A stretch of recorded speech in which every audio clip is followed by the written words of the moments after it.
All right. Wonderful. Morning, Matt, and morning, everybody. It might be afternoon for some people. Who knows? Elizabeth, Coral. Hello, Coral. Crystal, Stephanie. Good. All right, darling people. So, like I think, like we've been doing I've been doing my little session, touching on the points of the path to enlightenment, just kind of like listening to the points and contemplating the meaning. That's what they mean by when we hear in Tibetan Lam Rim meditation. It's like you take the essential points of the path and you just kind of like bullet points and you think of them, you think it through to the best of your ability, very brief. They call it a glance meditation, And because of karma, because everything we think stays in the mind, it leaves an imprint. So, it's a marvelous practice to do, actually, just even if you read one of those little Lam Rim prayers, just touch on the points of the path, each one. That leaves the imprint in the mind of the whole path. It's excellent. So I think maybe not. We won't do that today, though. We'll do one part of it. We'll do equanimity. Equanimity in the Bodhisattva path. We'll try that one. Just contemplate a few things. So we think just for this 30 minutes, we're here to think, analyze, contemplate these things, to leave the imprint in the mind so we can eventually experience the truth of these things. That's the point, So we can become our own marvelous person, develop our own natural potential for Buddhahood so we can be a benefit to others. I think that's why we're together for this 30 minutes. So,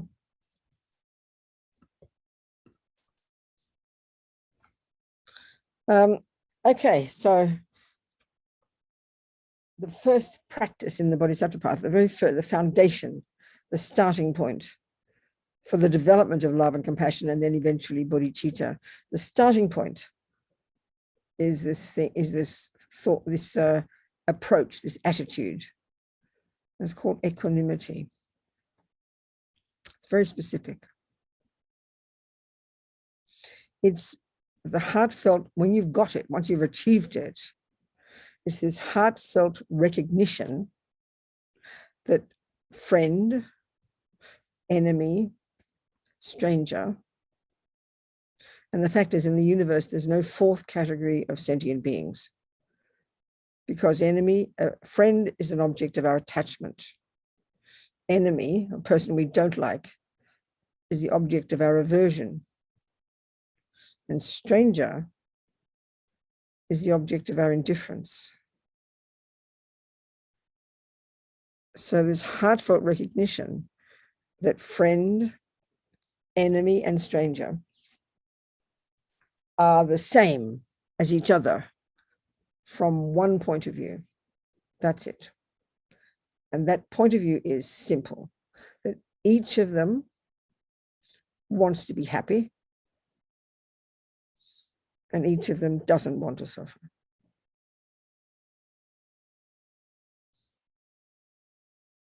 It's very simple. So why this?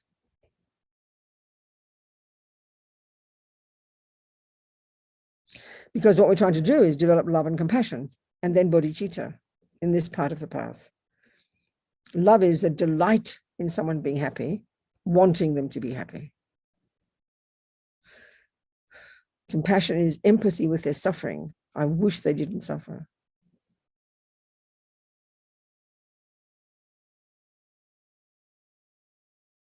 So what we love, then we want to try and develop this love for every being. No, that's the point. Everybody. Right now, it's only for the first category, pretty much.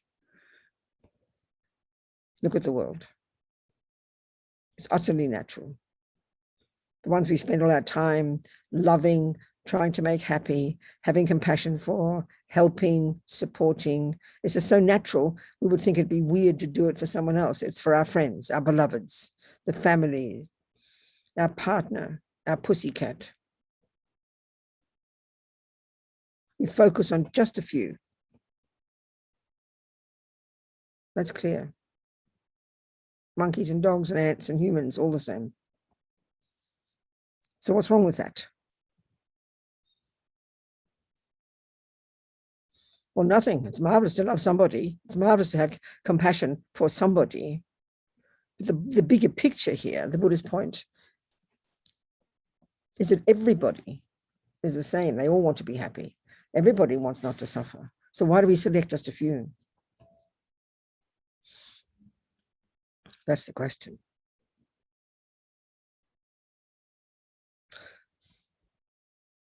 Well, because we have karmic connection with some people,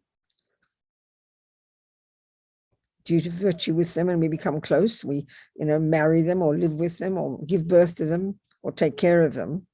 So naturally they loom larger in our lives, but because that's not because they want to be happy. We don't love them because they want to be happy.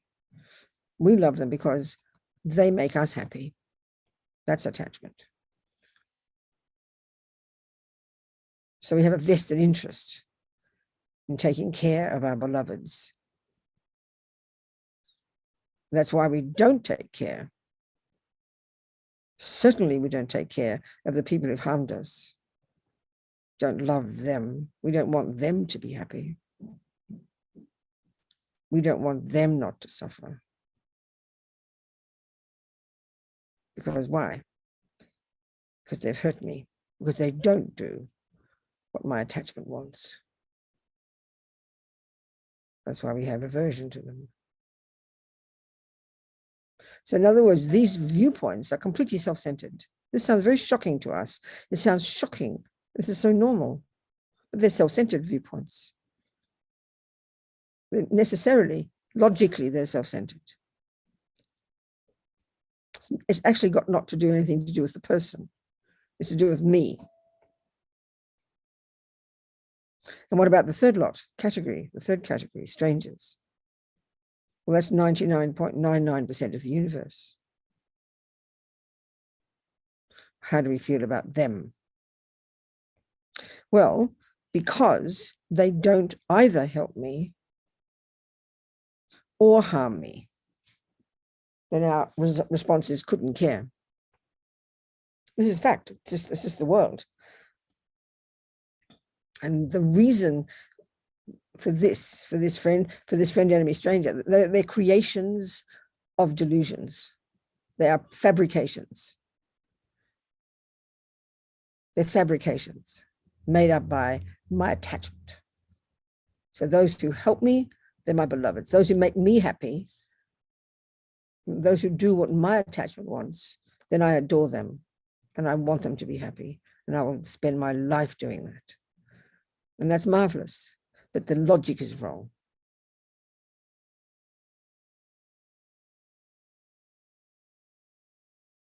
The logic should be, I want you to be happy because you want to be happy. That's what equanimity is. Right now, our love it's got strings attached. Or as Lama Zopa says, it's unstable. That's why when the husband leaves you, the love turns up like a tap. We know that.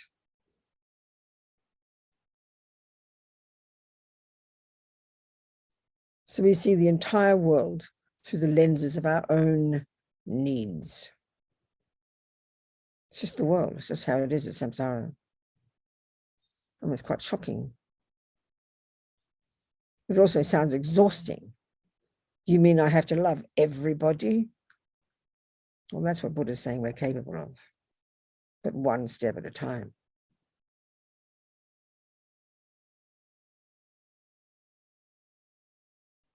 This is the compassion wing. This is more advanced. That's why the first level of practice is don't think about others yet. Just stop harming them because you don't want future suffering. That's junior school. That's abide by the laws of karma. Then the next level of practice is still about ourselves. It's to learn to look at the disturbing emotions, this attachment, aversion, and all the others, and see how painful they are, how they cause me so much suffering, and want to give them up. It's only then we go to the compassion wing and start to look at others like we're doing now.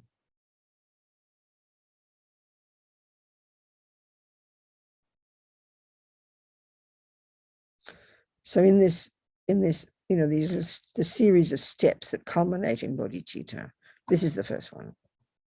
We have to shift the reasoning, shift our logic for why we want others to be happy, which is love, and why we want others to not suffer, which is compassion.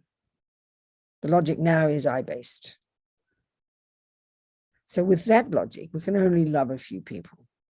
And it'll keep changing, because when you leave me, you'll go into the enemy category. So it's not stable. I mean, this is huge. This is tremendous, Shouldn't take it lightly, this compassion wing.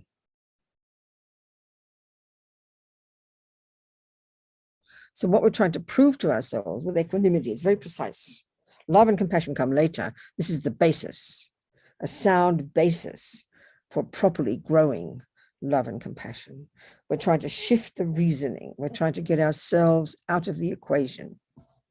So in front of you, as we're discussing, have to the left a beloved. In front, a person you don't like, a person who's harmed you, a person who's hurt you.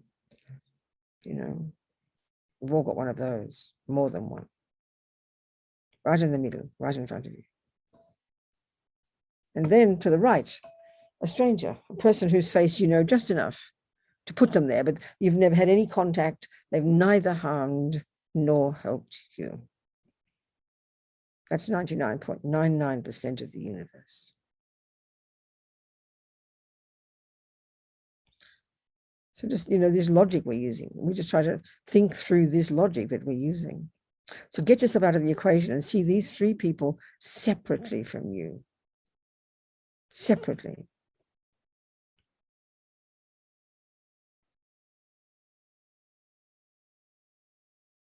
So the simple one of equanimity is the heartfelt recognition that they each equally want to be happy. And they each equally don't want to suffer. That's what we're trying to prove. That's equanimity, precisely. So, let's prove it. One excellent way to prove it. Think that look, there's you, and then there's these three people in front. Now, think of each of these three people. They see you. The friend sees you as a friend, right? You're the friend for the friend. The enemy looks at you, and then you're probably their enemy as well. You probably left them, maybe. So they look daggers at you. And the stranger, because you've got no contact with the stranger, you've neither harmed nor helped them, then they see you as a stranger. So look how these three people see you, one person, but they see three people. If each wrote a description of you, you wouldn't recognize, would you? The friend would talk about this divine person. The enemy would talk about this mean person. And the stranger would talk about this boring person. Who's that person? I don't know her. Think about this. So you're all three. You're a friend, an enemy, and a stranger. Now, check this. In your heart, when your friend looks at you with, starry-eyed, just check yourself. You want to be happy every second. Whether they look at you with starry eyes or not is not relevant. You want to be happy every second. You don't want to suffer every second. It's what drives every living being. Now look at your enemy looking at you. They might think you're the worst person on the planet. That has got nothing to do with you. Every second, you only want to be happy. Every second, you only don't want to suffer. And the stranger, the same. They see somebody boring, but that's not relevant to you. Inside, you're exactly the same. Well, that's exactly how it is for everybody. But all we see is our projections. All we see is the story that we have made up. That's the point. This is what Buddha's saying. We don't see reality at all. We have all our own stories in our head, and they're the lenses through which we see the world. And from the point of view of those people out there, your view has no basis.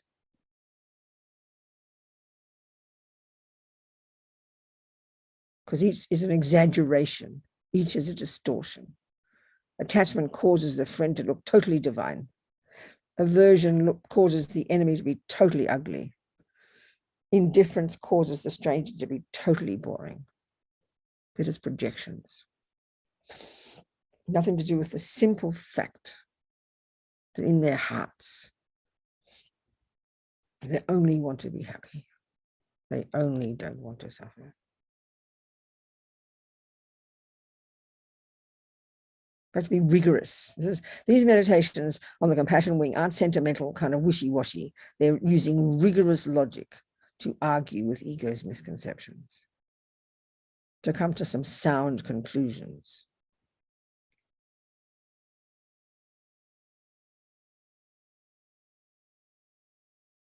So you are a friend, an enemy, and a stranger simultaneously. And there's not a fraction of difference in how you feel every second. How they see you is their business, you know.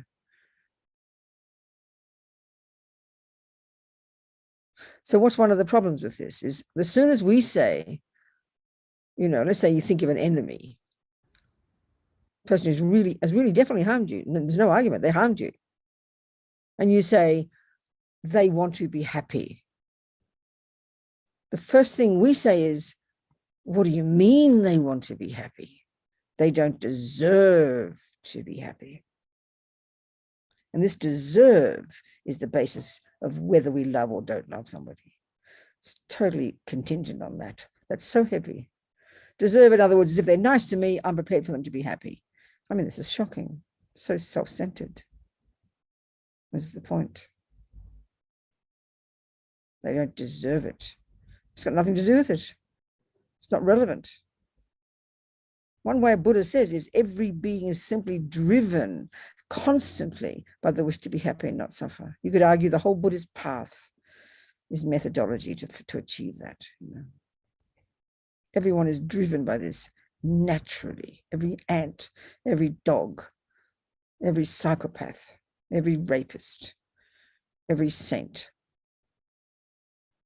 And that's what drives, you know, that's what drives our actions. The rapist thinks by raping, they'll get happy. The thief thinks by stealing, they'll get happy. That's the tragedy. But they're driven by the wish to be happy, driven by the wish not to suffer.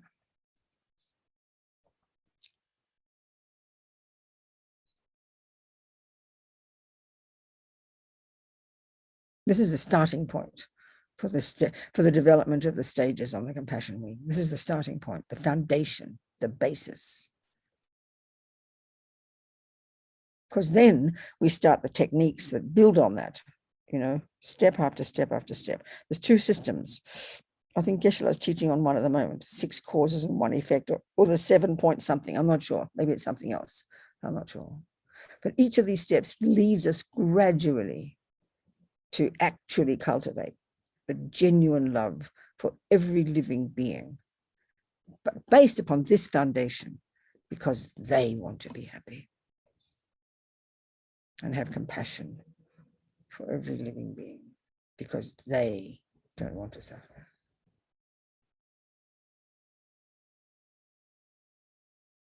So this is tough. Just the thought, we're not developing love and compassion yet. We're talking about just equanimity, just this recognition. So how do you practice in day-to-day life? Every second we could practice it.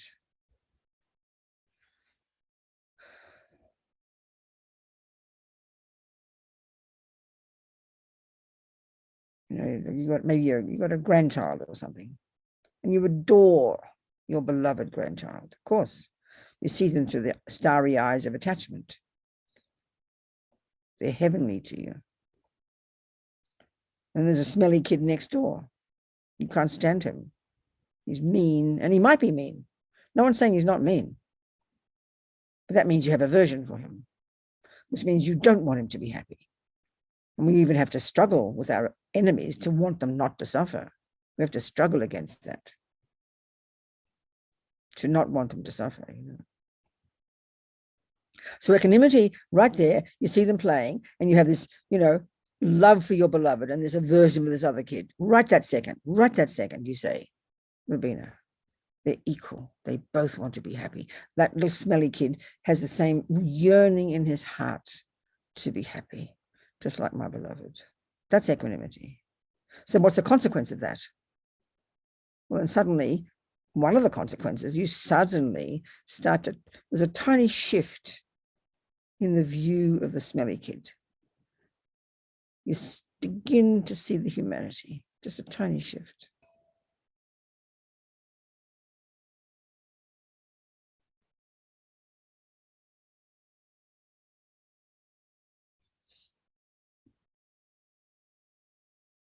Equanimity is specifically the recognition that all the friends, all the enemies, and all the strangers are equal in their, from one point of view only. I mean, they could be equal from many points of view, but this is the one point. They're equal in their wish to be happy and not suffer. And that's what we're trying to prove. We have to prove it, the truth of it. It's not an emotional feeling, it's logic. So there's the example of yourself being all three. That's powerful. You know, you can see that's true. Whoever's looking at you does not shift your wish to be happy every second.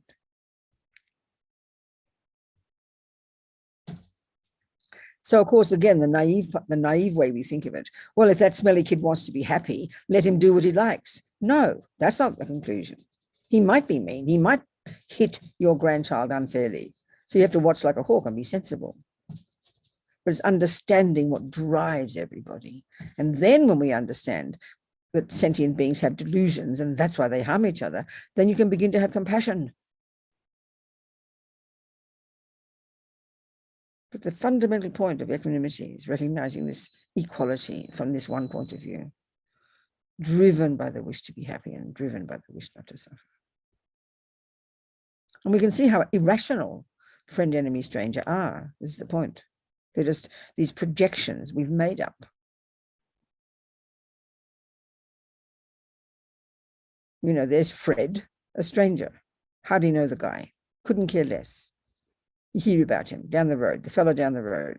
He's got a headache. You've heard about he's got headaches.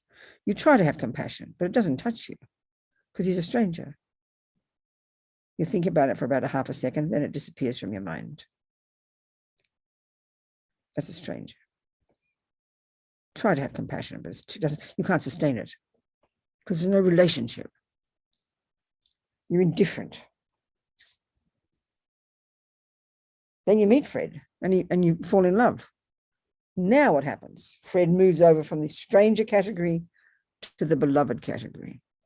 And now you think of him all day. Suddenly your love goes berserk. And you do have love for him. You never stop. You're kind, look after him. You have compassion. You think about him all the time. Such love, such compassion have now grown in your heart. Why? Because of attachment. His headache was just as bad when he was your stranger as it is now when he's your friend. But look how concerned you are about his headache now. You worry about it, think about him. How come before you didn't? His headache was no different because he was not your friend, because he wasn't loving you. You had no vested interest. Ego couldn't care. This is how we are. And then he leaves you, and now he goes into the enemy category. May he smile. And now you have to struggle to not want him to suffer with his headaches. You're angry with him now. He deserves his headaches. Look at us, how unstable we are. All based on whether or not a person is nice to me. It's totally self-centered.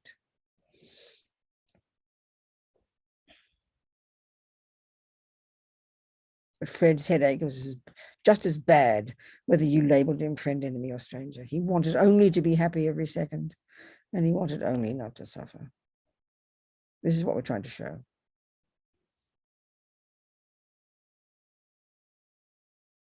And again, it's not sentimental.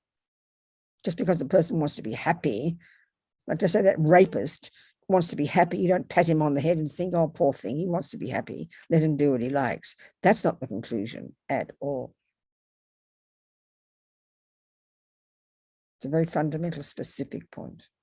And then on top of that, we begin to develop love, compassion, great compassion, bodhicitta, which is mixed with wisdom, which knows how, which causes you to know how to help people, how to love them. So if you have a genuine wish, that's like if you're a good parent, you want your child to be happy, then one day you will use kind methods. You'll be sweet and kiss them. But another day when they're naughty, you'll be tough with them. But there's no difference in your reason. There's no difference in your logic. Each of them is driven by your wish they be happy. Whereas now we just follow aversion and attachment.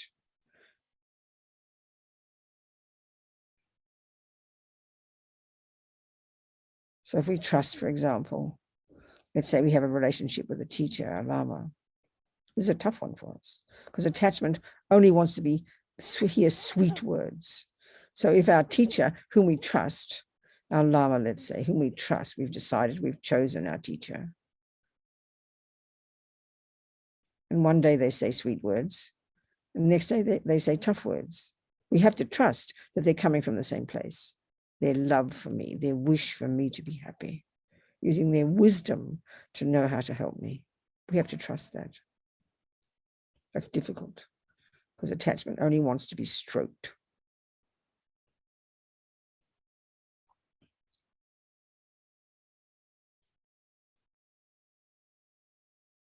Equanimity. Just have to look at the stranger. You know, you read the newspaper, you read the paper, and you hear about strangers. I mean, hearing about these strangers, you know, in Afghanistan, you know. I mean, of course, we see such moving images these days. It's easy to be moved with compassion. But it's not the same as if it were our friend.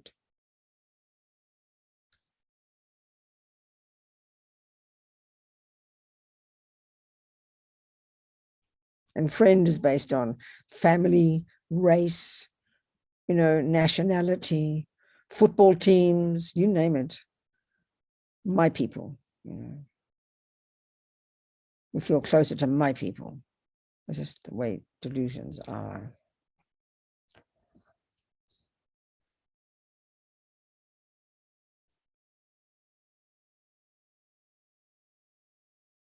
So just think, you know, this in front of us, our beloved to the left, the enemy in front, and the stranger to the right.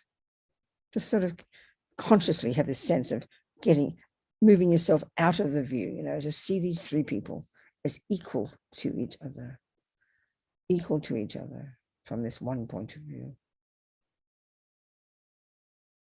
And just aspire. May I develop this equanimity, get myself out of the equation, see people from their side, and then develop as we go on the compassion. We develop alongside it the wisdom to know how to be of benefit to sentient beings. That's the skill we need.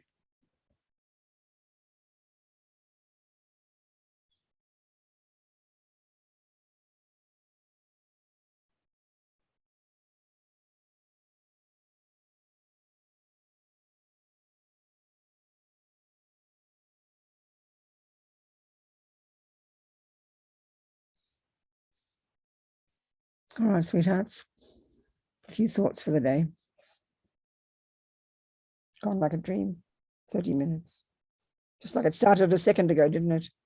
A second ago, I said good morning. Look at it. 30 whole minutes. It's hard to imagine, isn't it? So life is moving fast. Don't waste it. Make the most of each second. Much love. Thank you.